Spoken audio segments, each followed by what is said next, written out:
32, 21, 11, 5 ये सिर्फ संख्याएं नहीं हैं, ये मानव जाति के पतन की कहानी है। गरुड़ पुराण के अनुसार कलयुग के अंत तक मनुष्य मात्र 1 फुट का रह जाएगा और उसकी आयु होगी सिर्फ 20 वर्ष। क्या हम उसी भविष्य की ओर बढ़ रहे हैं? गरुड़ पुराण के अनुसार जब भगवान ने सृष्टि की रचना की तब समय को 4 युगों में विभाजित किया गया। सतयुग, त्रेता युग, द्वापर युग और कलयुग।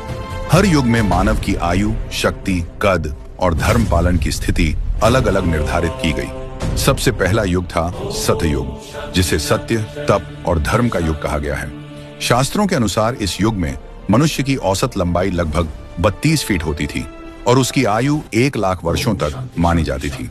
मानव अत्यंत तेजस्वी, बलशाली और दिव्य गुणों से युक्त था।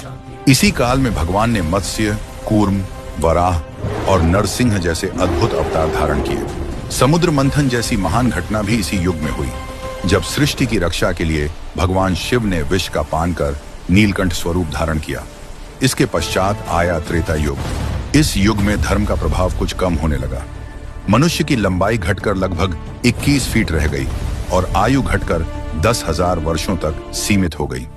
इसी युग में भगवान ने वामन, परशुराम और मर्यादा पुरुषोत्तम श्री राम के रूप में अवतार लेकर अधर्म का नाश किया और धर्म की पुनः स्थापना की। तीसरा युग था द्वापर युग, जहां पाप और पुण्य का संतुलन लगभग बराबर हो गया। मनुष्य की लंबाई घटकर लगभग 11 फीट रह गई और आयु सिमटकर लगभग 1000 वर्ष रह गई। इसी युग में भगवान श्री कृष्ण और बलराम ने धरती पर अवतार लिया।